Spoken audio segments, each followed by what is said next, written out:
Pecuária Inteligente. Sua conexão com o futuro sustentável e lucrativo.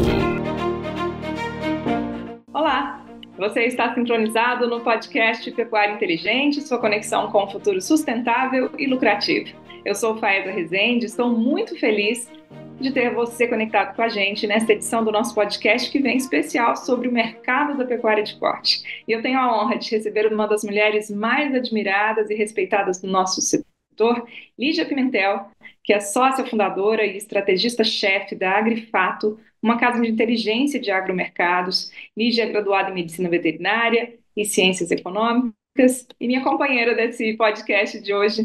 Muito bem-vinda, Lídia.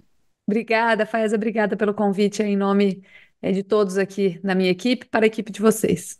Lídia, para a gente começar, muitas vezes nós enfocamos só nos desafios, nos entraves da pecuária, e claro, nós vamos falar sobre eles ao longo do nosso bate-papo, mas eu queria começar falando sobre um fato extremamente positivo, né? Os dados do relatório recente divulgado pela Agrifato sobre o aumento da produtividade da pecuária de corte brasileira. Como você avalia essa evolução que registramos? Essa evolução, ela vem na linha do desenvolvimento econômico da pecuária. A pecuária, ela tem um desafio que é vencer a quebra de margens que acontece ao longo do tempo. Então, a gente teve uma pecuária ineficiente por muito tempo, porque ela era reserva de valor, ela era considerada mais uma operação imobiliária, um investimento em terras, e aí entrava-se com a pecuária do que propriamente a atividade pecuária como uma forma econômica de ganhar dinheiro sobre o patrimônio terra, né? Então a pecuária ficou defasada por muito tempo, economicamente, mas principalmente tecnicamente. Mas a partir do momento em que a gente estabilizou a economia, na década de 90, o produtor começou a sentir os efeitos desse corte de margem sobre o preço da arroba.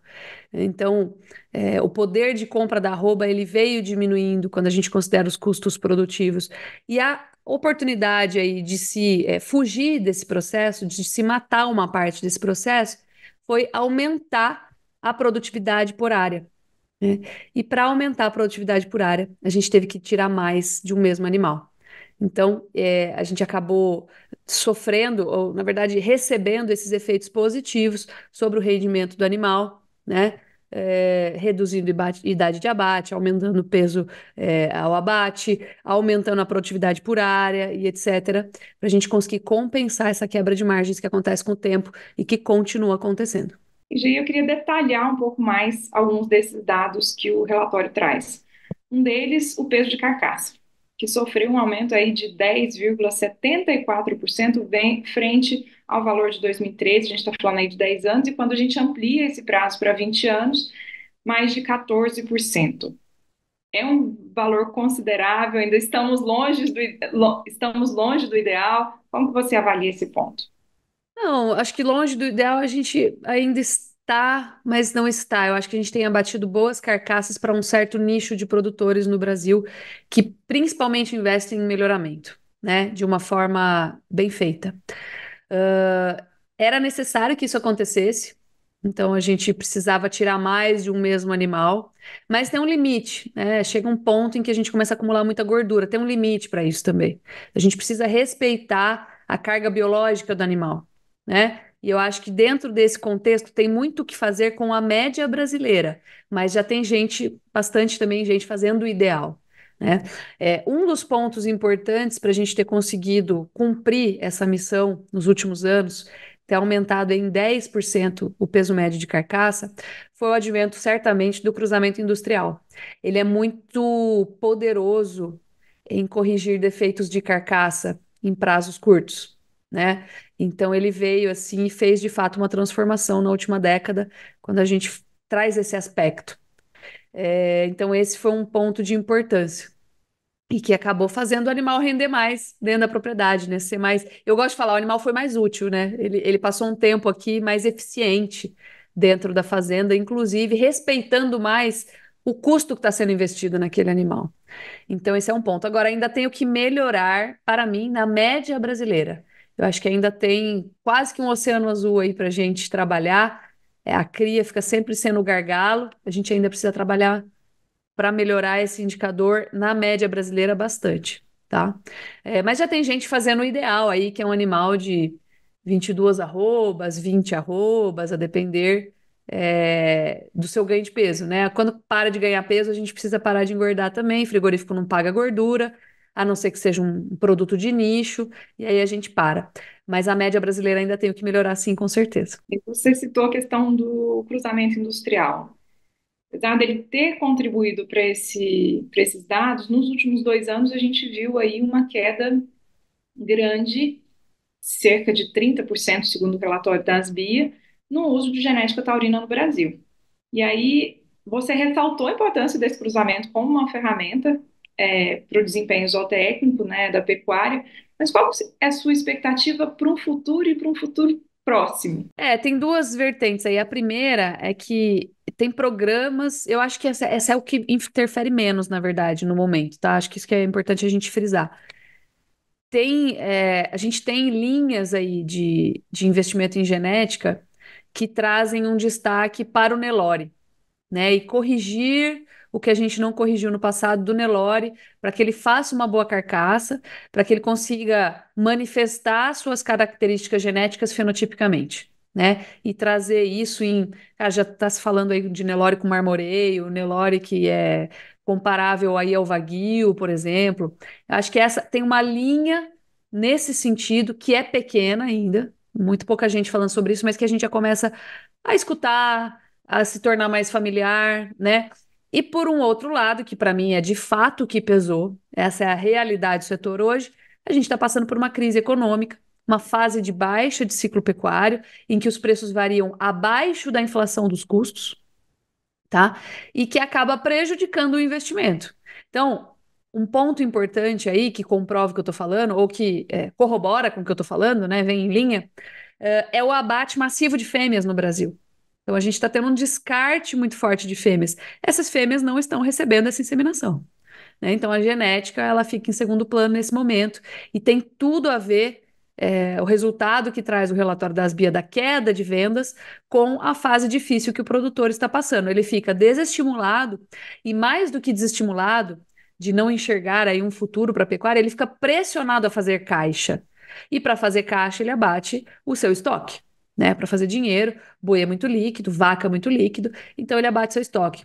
Então, ele está passando por esse processo no momento, né, que acaba influenciando de uma maneira negativa no investimento que a gente enxerga sobre genética, né, tanto pelo desânimo quanto pela necessidade de fazer dinheiro e pagar as contas e continuar vivo, tá? Inclusive, o que nós observamos nessa última temporada de fase de baixa de ciclo foi muita cessão de áreas para outras culturas. Mas quando a pecuária voltar, ela vai precisar investir, né, e a gente vai continuar investindo para produzir mais numa área menor. Então, mesmo que tenha havido cessão de áreas, nós vamos precisar crescer a produção dentro de uma área menor na próxima fase de alta. Vai ter essa exigência, isso vai acontecer, e a gente vai ver o mercado voltar. Então, não é que a pecuária encolheu, que a pecuária vai deixar de existir, ela só está evoluindo pela dor, e isso sempre acontece de tempos em tempos, que é essa fase de baixa do ciclo pecuário. E aí a gente tem falado muito aqui na BS sobre ciclo pecuário, inclusive foi um dos temas já do nosso podcast. E a gente vê justamente isso, o produtor pensando a muito curto prazo, não pensando a longo prazo e acabando dando um tiro no pé. Quando ele pensa que não estou lucrando agora, vou investir menos em genética, qual vai ser o impacto disso no futuro? Com certeza, no futuro, a gente vai sentir uma defasagem na produção de bezerros, tá? Então, assim, tem duas maneiras de pensar. Uma é que, de fato, o produtor fica revoltado, fica bravo e deixa a atividade, não investe, enfim, deixa para lá. O outro ponto é que ele fica, de fato, incapacitado. Quando ele entra na fase de baixa de ciclo pecuário sem estar preparado para aquele momento, ele não tem o que fazer. Ele precisa parar de investir, porque não tem de onde tirar, né? Apesar da gente saber que, por exemplo, investimento em sanidade, em genética, é um investimento comparativamente baixo, mesmo assim ele acaba sendo prejudicado, mesmo assim, né? Por exemplo, investimento em nutrição ele é muito maior, né? Ele acaba pesando muito mais do que quando a gente fala de investimento em sanidade e em genética. Mas mesmo assim, ele acaba existindo e ele tem essa defasagem. Agora, isso vai cobrar um preço lá na frente. Se estamos abatendo fêmeas e deixando de inseminar as fêmeas que ficaram com material genético de qualidade, lá na frente a gente vai ter uma falta de bezerros que atendam o padrão de demanda do mercado. E aí a gente vai ver o mercado voltar a subir, né? O problema Faesa, esses momentos eles são muito rápidos. Normalmente eles acontecem porque não tem oferta. Então, se você entrar na roda do ciclo, quando o preço do boi voltar a subir, você vai ter pouca oferta para dispensar no mercado por esses preços mais altos. E logo na sequência, a reposição sobe. Então já volta a ficar desafiador. Então, assim, não tem muito refresco para a pecuária. Eu não gosto de desestimular o produtor, mas ele precisa ter a gestão muito na cabeceira das prioridades dele, né? Por quê? Ele precisa ter uma operação muito eficiente, porque ele vende commodity. Boi, arroba, carne é produto com baixo valor agregado, né? O valor agregado é muito pequenininho, então ele ganha no volume e na eficiência, no custo baixo. Custo baixo não significa cortar investimentos, são duas coisas diferentes. O custo baixo ele é alcançado quando a gente consegue diluir custos fixos em um giro maior. Então, essa questão da eficiência ela vai ter que ser buscada sempre, quando o preço sobe e quando o preço cai. Porque quando o preço cai, primeiro que esse período dura mais, segundo porque assim não tem o que fazer. Você vai ter que se desfazer do seu estoque se você não tiver fôlego, se você não tiver pulmão para aguentar essa época, você vai ter que se desfazer do seu estoque. E quando o preço voltar a subir, você não vai ter o que oferecer para o mercado para vender naquele valor, né? E na fase de alta, você precisa Pois vender é. bastante e refazer investimentos. Pois é, eu ia até justamente perguntar isso, porque quando você cita que ele não se prepara para a fase baixa, ele também não se prepara para a fase alta. E aí, Não. quando chegar a fase alta, se ele não investiu em genética agora, em 2024, que é o boi de 2026, ele também não lucra lá. O investimento em genética ele tem que ser constante, ele tem que ser uma constante, assim como o investimento, para mim, é insanidade, né? Sob o risco de se ter um prejuízo de carga genética que vai te custar uma década de tempo para você recuperar. Então, assim, ele tem que ser constante e contínuo, ele não pode parar. A pressão de seleção, ela tem que se manter sempre, né? Mesmo que você precise, de repente, manter um material genético em que você já confia, mas ele precisa, sem testar novos, sem renovar, mas assim, ele precisa se manter, não tem como parar, né? Seja a fase de baixa, seja a fase de alta, porque aquilo compromete a qualidade do seu produto, né? E para você recompor aquilo, como falei, demora muito tempo. Então, o investimento em genética, ele é uma coisa complicada, e você não vai conseguir, depois que você entrou, por exemplo, na roda da IATF, você não vai conseguir parar de fazer, né? Depois que você começou a selecionar e fazer bons cruzamentos, inclusive selecionando a mãe, porque a carga de musculosidade é muito maior que provém da mãe do que do touro, e a gente esquece disso na maior parte das vezes, né? Então, isso, depois que você entra nessa roda, essa roda não pode mais parar, né? A maneira de se preparar para a fase de baixa do ciclo não é cortando investimentos, que é diferente de custo. Investimento é diferente de custo. E a genética é sempre um investimento, que você vai colher lá na frente, né? Não é hoje. Você aumenta o retorno da genética quando você pensa muito na fêmea e quando você mantém essa pressão de seleção, mantendo pressão de seleção. Quando você interrompe esse processo, aí a gente tem um problema grande. A maneira de se preparar para a fase de baixa do ciclo, né, é mantendo um caixa sempre previsto para esse período e vendendo mais nas fases de alta, que é o contrário do que todo mundo faz. Você tem que ter um pensamento anticíclico. Então, enquanto está em alta e todo mundo está investindo e expandindo o rebanho naquele momento de alta, porque parece que aquilo não vai acabar, como foi 2020, 2021, fica todo mundo muito eufórico e age de forma muito emocional. Então, é nessa hora, por exemplo, que você precisa botar um pouco o pé no freio, vender mais, né? Comprar reposição mais jovem, entendeu? Para ter o que oferecer depois, não ter que se desfazer de bons animais durante a fase de baixa para fazer caixa, tá? Por exemplo, o pessoal me pergunta muito, fala uma estratégia, Lígia, para você encarar aí, fazer durante a fase de baixa para se preparar, durante a fase de alta para se preparar para a fase de baixa. Uma estratégia, por exemplo, é começar com uma ILP, né, uma integração lavoura-pecuária. Por quê? O primeiro ano de integração, você perde a área de pasto, né? Quando você perde a área de pasto, no primeiro momento, você tem menos rebanho. Então, é uma forma de se desfazer, né, fazer um descarte mais intenso na fase de alta, entrar com uma cultura alternativa que dilui o seu risco de mercado, né?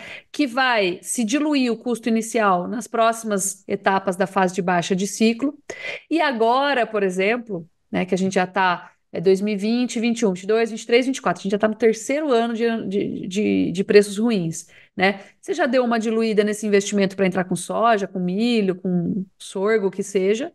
Você faz a aquisição da reposição barata agora e lota a sua fazenda de novo, com uma capacidade de suporte de pastagem muito maior. Você aumenta a lotação da sua fazenda, é, com uma cultura alternativa que dilui seu risco de mercado, porque esses momentos sempre são muito violentos na baixa. E agora você faz uma reposição mais barata, né, com caixa que você fez através do mercado de soja. E a soja agora também já não está mais indo muito bem, por exemplo. Então você acaba misturando aí, trazendo diversidade de investimento para sua fazenda e trabalhando quase como uma sanfona, mas não a sanfona que todo mundo toca. A sanfona de quem toca anticiclicamente. Durante a fase de alta, você coloca um pouquinho de pé no freio, comercializa mais. Durante a fase de baixa, você está comprando o que ninguém está conseguindo estocar e manter na sua fazenda. Então, essa é uma alternativa. Obviamente, cada fazenda eu falo que é como uma digital, não tem duas iguais, né? Então, as estratégias comerciais, elas têm que ser analisadas caso a caso. Mas essa é uma ideia generalista para dar um exemplo de como a gente consegue trabalhar com ciclos. Não precisa ficar exposto como todo mundo está. Você precisa pensar de maneira anticíclica. Então, quando está muito bom, muito contente, o pessoal está muito valente, o boi bateu, por exemplo, o boi São Paulo em 2021, 2022, desculpa, ele bateu R$ 340 arroba. E o pessoal falava, agora eu quero 380. Eu falo, gente, assim, tem um fim isso. O consumidor não consegue absorver isso na mesma medida. Tanto que virou papo de campanha de eleição, né? Vira um papo demagogo. Por quê? Porque o consumidor não consegue abarcar isso. Ele não consegue absorver tudo isso. Então vamos pensar, será que vai acontecer alguma coisa para compensar essa alta forte daqui para frente? E de fato aconteceu. Então o nosso segredo está na gestão, na produtividade de arrobas por hectare por ano, e isso tem tudo a ver com genética que a gente entrega. E um passo para trás na genética, se não for corretivo da genética, se for para compensar uma falta de grana para investir, é sempre um passo para trás na nossa história da pecuária. Falando desses últimos 3 anos, que já estamos enfrentando esses desafios, tenho certeza que a pergunta que você mais escuta todos os dias nos últimos tempos, o pior já passou? Nos últimos 20 anos, é a pergunta diária. O pior já passou. Quem fala isso para a gente é o bezerro, né? O bezerro ele tem comportamentos distintos em regiões distintas. Então, tem algumas regiões que ainda não sentiram esse efeito. Mas na média Brasil de preços, média ponderada, o bezerro está começando a se recuperar.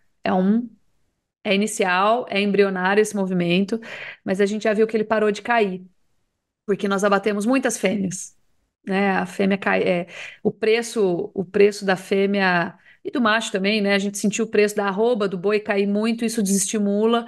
Abateu-se muitas fêmeas, ainda estamos abatendo muitas fêmeas e o bezerro já começou a sentir, né? O preço do bezerro já começou a sentir a falta da oferta desse animal. Então, para a gente é um início do fim. O pior já passou. Acho que o pior foi de fato 2022, na verdade. Nem foi 2023. 2023 foi o pior em termos de preço. Mas os custos nutricionais caíram bastante também. Eles regrediram bastante e acabaram compensando, aplacando uma parte da queda. Então, o resultado da atividade, ele foi negativo, mas ele foi um negativo pequeno. 2022 é que foi muito ruim, foi um negativo grande. E aí, o que acontece? 2024 vem com um gosto de ressaca. Por quê? Eu tive um ano 2022 que foi um ano muito ruim para as margens. Não olha preço, olha margem, né? Pega um padrão aí de custo de produção teórico. Você tem uma noção do que está acontecendo com a pecuária. Cada propriedade é uma digital, mas você tem uma noção. 2022 foi muito ruim, 2023 foi menos pior, mas foi ruim. E agora 2024 vem querendo recuperar. Mas você está tão descapitalizado de 2 anos ruins, né? Que você fica com gosto amargo ainda. Então, eu acho que 2024 ainda vai ser um ano ruim nesse sentido, com gosto amargo, mas vai ser um início de recuperação, de recomposição de margens. De margens. O preço do boi não vai explodir. Nós estamos observando agora, essa última semana foi bem ruim, né? Cara de safra. Então tá todo mundo reclamando, não tá melhorando ainda. Vocês falaram que ia melhorar, que ia parar de cair. Eu falo, gente, sim, mas ainda temos sazonalidade. Nós estamos em plena safra, fim de fevereiro, entrando março. né? Depois de uma seca aí que se prolongou muito, está começando a cair oferta. Então, assim, agora é safra de fase de baixa, não tem milagre, né? Segundo semestre acho que vai ser um pouquinho melhor, mas eu acho que 2024 tá dado, vai ser um ano, assim, com gosto de nada, até um gostinho amargo, porque a gente está saindo de 2 anos muito ruins e ainda estamos precisando, né, colocar o nariz para fora da água. Agora, 2025 para 2026, em se continuando esse abate de fêmeas em 2024, para mim a gente já começa a entrar em fase de alta de novo, ou seja, os preços vão começar a variar mais do que o custo de produção. E isso vai dar aquele desafogo para o pecuarista. O primeiro ano da fase de baixa, ele é sempre o melhor, porque você carrega um estoque cuja reposição foi feita num valor mais baixo, e aí, de repente, você tem um milagre acontecendo, que é o preço subir e valorizar aquele estoque que você tem do nada. Só que a partir do primeiro ano, quando você abateu esse animal e fez o lucro dele, você já tem que repor com uma reposição mais cara, porque vai o boi e a reposição vai junto. Entendeu? Então, no primeiro ano, o primeiro ano da fase de alta é o bom, ou seja, 2020 foi bom. 2021 já começou a devolver uma parte, né? Foi bom de preços, de margem e outra coisa. Então, tem que vender muito nesse primeiro ano, aí você fica com aquela sensação, por exemplo, vendi a 220, foi a 250. Sim, mas vamos olhar a margem? Porque você está repondo agora. Como é que vai ficar lá na frente? Então, eu preciso fazer muito volume de venda nesse cenário positivo para conseguir recolher e fazer um bom caixa, me preparar para a fase ruim. Porque agora, a partir do momento que eu abati o animal, eu vou fazer uma reposição mais cara. E o meu desafio em pagar esse animal vai ser maior. Ao mesmo tempo, e que eu não posso mais ficar segurando animal na fazenda, animal que já está depositando gordura, que não me remunera por aquele gasto, aqui vai ser gasto daqui para frente, né? Então a gente precisa fazer eficiência, produzir respeitando a biologia do animal e, ao mesmo tempo, aproveitando oportunidades de mercado. Então, esse é o desafio. Agora, se o pior já passou, eu acredito que sim, o pesadelo já foi, mas agora fica esse gostinho de ressaca ainda 2024. Vocês vão lembrar, um ano assim foi 2018. 2017 foi muito ruim, né? Operação Carne Fraca, Joesley Day, oferta de boi, abate crescendo, preço caindo. E 2018 foi um ano nada. Ninguém lembra de 2018. Então, acho que 2024 vai ser um ano parecido, um ano meio meia boca. Mas os investimentos em coisas importantes que fazem a gente manifestar o bom animal, eles precisam continuar sendo feitos, né? Senão eu acabo tornando esse animal ineficiente. Meu esforço é como enxugar gelo, né? Não adianta, não cresço para lugar nenhum. E aí eu volto naquela pergunta do cruzamento industrial. Num futuro próximo, o que a gente pode esperar? Eu acho que vai continuar, eu acho que ele vai voltar a crescer. Como eu te falei, o principal motivo para as vendas de material genético terem caído foi o abate de fêmeas. Eu tenho menos fêmeas agora disponíveis, estou menos afim de manter a fêmea na minha fazenda, então, obviamente, não vou inseminar. Esse é o principal motivo. Mas o cruzamento industrial ele vai continuar corrigindo as nossas deficiências de um rebanho que não se aprimorou por muitas décadas. Na verdade, eu não gosto de criticar os antigos. Eu acho assim uma falta de respeito com os nossos antepassados. Eles fizeram do jeito que eles precisavam fazer naquele momento, para o que o mercado exigia naquele momento. Então, primeiro a gente foi, olha, desbravar, né? A primeira coisa que entra depois que a gente desbrava é a pecuária. A pecuária ficou reservando terras ali, reservando valor, foi necessário. Agora a pecuária precisa produzir mais. E agora é a nossa missão. Mais que, porque o boi era batido com 4 anos. Gente, isso foi uma realidade necessária um dia para alguém. Essa realidade não é mais possível, a gente não vê mais isso acontecer. Inclusive, no relatório, a gente diz ali o que aconteceu com a idade ao abate. Ela vem diminuindo também. E tem mais para melhorar. Mas a gente passou por isso, né? Agora, o cruzamento industrial, ele vem como uma tecnologia necessária para a gente corrigir rapidamente uma pecuária que já não é mais a que se deseja, né? A pecuária precisa evoluir e a missão da nossa geração não é reclamar dos antepassados, eles fizeram o que era necessário. A missão da nossa geração é buscar o que o consumidor precisa e exige da gente, que é um animal, e o que a economia da pecuária também exige da gente, que é um animal mais precoce, né? Que é um animal com mais marmoreio, com mais qualidade de carne, que é um animal mais compensado nos seus quartos de carcaça, né? E um animal que entrega tudo bom, tanto dianteiro quanto traseiro. E eu acho que o cruzamento industrial ele vem para corrigir muito nesse sentido e para adequar o nosso plantel, o nosso rebanho ao que o consumidor está exigindo da gente a partir de agora.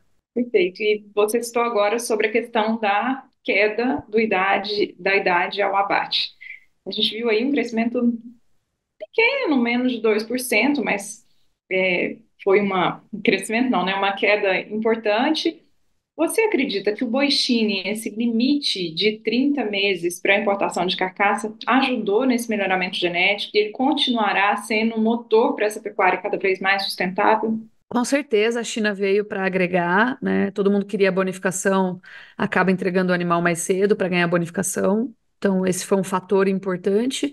Mas outro fator foi a necessidade, né? Foi a necessidade de se entregar um animal mais. Quando você implanta, coloca a tecnologia ali, você precisa entregar esse animal mais jovem. Se o animal está pronto, ele está pronto e acabou. Né? Então, essa é uma tendência. Como eu falei, a gente tem que respeitar os gargalos biológicos do animal. Então, por exemplo, o animal muito, muito, muito precoce, para o que o consumidor está começando a exigir, ele tem pouca maturação de sabor também. Agora, o mercado brasileiro não está nesse nível ainda. Eu estou falando de tendências que estão começando a aparecer, né? O mercado brasileiro ainda é um mercado terceiro-mundista, vamos falar, um mercado de commodity e que pega carne de dianteiro dura de animal mais velho, de vaca, para fazer picadinho e vender no comércio. Então, assim, a gente tem muito esse mercado ainda, né? Mas tem tendências que estão começando a aparecer. E mesmo o animal extremamente jovem, em algum momento ele deixa de entregar também. Então a gente tem questões biológicas que depositam inclusive sabor na carne, que as pessoas estão começando a buscar em alguns nichos e que eu acho que ditam algumas tendências. Então a gente vai ter que buscar um animal o quê? Tem que respeitar Deus e colocar toda a tecnologia a favor da biologia do animal para ele entregar o que o consumidor está buscando. Agora, a idade ao abate ela ainda tem a entregar no Brasil, né? Ela ainda tem a entregar na média. A gente ainda precisa tornar um pouquinho mais precoces os animais que estão sendo abatidos no Brasil. Mas a idade ao abate ela vai entregar menos do que o peso de carcaça. O peso de carcaça tem mais a ganhar. Tá? Outro ponto que eu acho que é importante a gente citar é que nas fases de baixa de ciclo, a gente começa a entregar animais um pouquinho mais velhos, porque a gente abate vaca. E vaca de plantel normalmente tem um pouco mais de idade. Então a gente acaba interferindo nesse indicador. Assim como nas fases de baixa a gente também entrega animais mais leves, porque a gente entrega mais fêmeas. E elas começam a ponderar negativamente nessa equação aí de idade média de abate, né? Então tem que levar isso em consideração e sempre que for analisar o detalhe do indicador, olhar ali o que é macho, o que é fêmea, onde que cresceu por categoria, para a gente não jogar todo mundo no mesmo balaio também. Mas na média, respeitando médias e longos prazos, vamos falar que a gente tem ganhado, tanto em peso de carcaça quanto em idade ao abate, um pouquinho mais em peso do que em idade, tá bom? Para a gente respeitar aí os gargalos biológicos também. Lígia, qual é o maior erro do pecuarista brasileiro? O maior erro do pecuarista brasileiro é não pensar longuíssimo prazo, nem longo, longuíssimo prazo. Então, eu vou dar um exemplo que você vai ver que ele tem a ver com genética, mas eu não vou citar genética para exemplificar. A sucessão não é pensada, né? A sucessão. Você está criando seu filho na fazenda? Você está dando desde criança atribuições para que ele goste daquele ambiente? Ou você está criando ele na cidade, numa escola que fala mal do agronegócio, né? Você está levando ele na fazenda nas férias, ele é adolescente, você está levando a namorada junto para jogar baralho até de madrugada, andar de jet ski, ou ele tem a função dele atribuída lá dentro? Ou seja, mas meu filho tem 5 anos. Aí bota ele para dar água para as galinhas. Entendeu? Ele está sendo criado para te suceder e entender aquele universo? Então, esse é um ponto. A gente vai pensar em sucessão. Os grandes problemas de sucessão que aparecem aqui, eles aparecem quando o cara já está na idade de assumir. E aí ele não participa daquele, ele não participou daquele mundo como ele deveria. Então, eu acho que o grande pecado pecuarista, inclusive na nossa família, viu? Tô fazendo minha culpa também, tá? É a gente não plantar a semente para criar um legado. A gente pensa muito só no amanhã. Somos, inclusive, a minha geração já é uma geração imediatista. A internet chegou para mim na minha adolescência, da adolescência para a idade adulta. Hoje as crianças já nascem escolhendo a hora que quiserem o desenho que elas querem assistir, tá? Então, elas são muito imediatistas. A gente mandava carta na minha época de criança, né? Não tinha e-mail. Hoje você manda um WhatsApp, um áudio. tá? Você liga como os Jetsons, né? Você fala por vídeo. Nós estamos falando aqui por vídeo. Então, isso obviamente traz coisas boas, mas traz um imediatismo muito grande. E aí eu não consigo pensar legado. E legado no agronegócio, na verdade, em qualquer negócio, ele é uma coisa de gerações. Para você começar uma empresa, mesmo uma startup, né? Os CEOs das startups, eles são pessoas acima de 40 anos para fazer a startup dar certo. Então a gente fica com a impressão, né, de que é uma pessoa muito jovem, que teve uma ideia genial e que fez aquilo dar certo em 2, 3 anos. E não é assim que funciona na prática, né? É luta, é matar um leão por dia, é deixar muito de si naquele negócio, para daqui 10, 20, 30, 60 anos aquilo ainda esteja servindo a minha geração, a minha, a minha herança, vamos falar, os meus filhos, os meus netos, as minhas noras. Então, antigamente, o pessoal pensava mais longo prazo. Hoje a gente pensa muito de forma imediata. E eu acho que isso atrapalha muito a gente a enxergar o que tem que ser feito hoje para ser colhido daqui 5, 10 anos, que vai trazer um grande benefício tanto econômico quanto social. Porque onde eu vivo bem, minha família vive bem, meus colaboradores vivem bem, e eu faço uma pequena transformação no mundo ali no meu arredor. É por aí que começa. Então, eu acho que essa visão de curto prazo, ela atrapalha muito. Ai, mas esse ano tá ruim, eu vou largar a pecuária. Eu falo, sim, mas estão abatendo tantas fêmeas, gente, que esse mercado ele vai virar. Será que se eu conseguir ficar e fazer um bom trabalho, eu não vou conseguir colher os efeitos disso lá na frente? Agora, Faesa, eu vou te falar uma coisa. Os nossos antepassados, eles abriram a área, eles tomaram banho de rio, dormiram debaixo de lona, ficaram meses longe da família para poder dar para a gente o patrimônio que a gente tem hoje, né? Boa parte aí das fazendas, boa parte, não todas, mas são produto de herança do investimento que esses pioneiros fizeram na década de 70. Fora aqueles que migrantes que vieram da Itália para trabalhar aqui, conseguiram comprar sua própria terrinha, tem toda uma questão de investimento de gerações para a gente chegar onde a gente está hoje, né? Nós vamos continuar passando essa dificuldade que eles passaram, mas sob um outro formato. Então, hoje, muito mais regras regulatórias, tá? Muito mais problemas com questões trabalhistas, ambientais, fiscais, certo? Econômicas. Então, a gente vai continuar esse processo que é de sacrifício para conseguir produzir. Só que esse sacrifício ele traz coisas muito boas para a gente também. Então, o homem do campo, ele é um homem diferenciado, né? Ele é um homem muito mais ligado à realidade do mundo do que as pessoas urbanas, extremamente urbanizadas, porque perderam o contato com a natureza crua, né? Que é a natureza da qual a gente precisa se utilizar e com a qual a gente precisa viver em simbiose para poder produzir comida.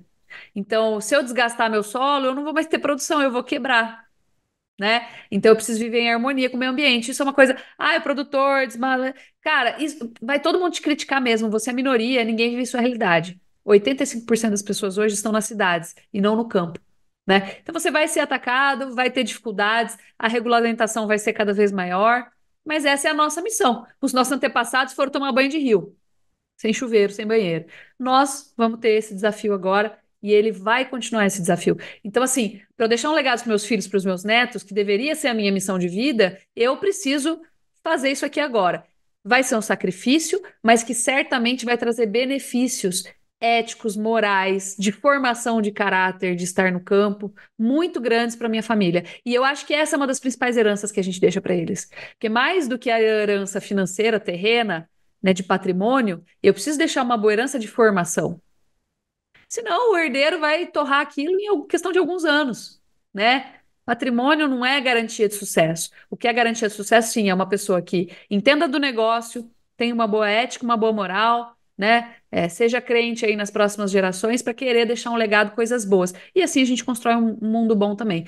Então, eu acho que é por aí. Eu acho que é um defeito de ser muito pontual que a gente acaba prejudicando gerações, prejudicando o nosso entorno e não permitindo, muitas vezes, que nossa descendência viva esse universo que eu acho que faz muito bem para o caráter das pessoas. Acho que é por aí. E sobre o maior acerto? O maior acerto do pecuarista é que, por ele ser um cara que lida com a realidade nua e crua, que é o clima, cara, às vezes chove e falta a gente chorar só, né? Então isso faz dele um cara muito realista, muito pé no chão, muito crente em Deus muitas vezes, né? e uma pessoa que está acostumada a grandes desafios, muito forte de caráter. E seria bom se isso permanecesse aí para as próximas gerações. O cara é muito trabalhador, muito batalhador, acorda cedo e vai ganhar o seu, né? Não espera muito nada de ninguém. Eu acho que esse é a grande ganho aí, o grande boa característica do produtor. Ele é um cara que resolve seus problemas, ele é empresário por natureza, né? Não empresário no sentido técnico, isso é uma coisa que eu acho que falta, mas sim no sentido da coragem de estar ali e saber que se ele não acordar cedo e não fizer o dele, não vai cair do céu, governo nenhum vai receber, vai resolver, prefeitura nenhuma vai ajudar, né? E isso é o que transforma o mundo. Isso é o que transforma o mundo. Então, ele é agente de construção do mundo. Se ele souber visualizar o papel dele no mundo como um cara que faz o mundo melhor, e é o papel dele esse, eu acho que isso vai trazer assim um ganho de moral para o setor que eu acho que está faltando. O setor tem sido muito criticado, né, muito atacado, e isso está fazendo muito mal para a autoestima do produtor. Eu acho que ele precisa reganhar essa autoestima. Falar, eu sou uma pessoa importante para o mundo, mas não com esse tom de querer jogar na cara. Parece que é um casal brigando e fala: ah, mas eu fiz isso para você, eu te alimento, eu sou do campo e você na cidade não produz nada. Acho que a gente precisa mudar o tom, mas entender que o produtor, em média, ele é um cara bom, ele é um cara honesto, ele é um cara trabalhador, ele é um cara que acorda cedo e vai fazer o dele. E isso só faz bem para o mundo. Então, eu acho que esse é o grande trunfo do pecuarista, do produtor rural. Essa é uma pessoa do bem. Muito mais do bem do que do mal. Muito mais. Muito mais. Com certeza. Você falou aí sobre agentes transformadores de futuro. E com certeza a informação é uma ferramenta que transforma o mundo. E eu quero te agradecer muito por esse bate-papo, porque eu acho que a gente plantou uma sementinha hoje, está deixando um legado para quem conseguiu nos acompanhar. E assim, é um prazer ainda maior começar março com um podcast como eu abri, falando com uma mulher que é tão respeitada pelo nosso setor, tão inteligente, tão admirada. Muito obrigada pela companhia no podcast Pecuária Inteligente. Obrigada pelo tempo, obrigada pelo convite. Um prazer. Manda um abração pro pessoal aí. Valeu, turma. Com certeza. E já está convidado para próximos bate-papos. Vambora. Muito obrigada. E você aí de casa que nos acompanhou, espero que tenha gostado, que possa compartilhar esse podcast com seus amigos, familiares, outros produtores e também nos ajudar a espalhar boa informação. Esse foi o podcast Pecuária Inteligente, sua conexão com o futuro sustentável e lucrativo. Até a próxima. Você acompanhou mais uma edição do Pecuária Inteligente por ABS, sua conexão com o futuro sustentável e lucrativo.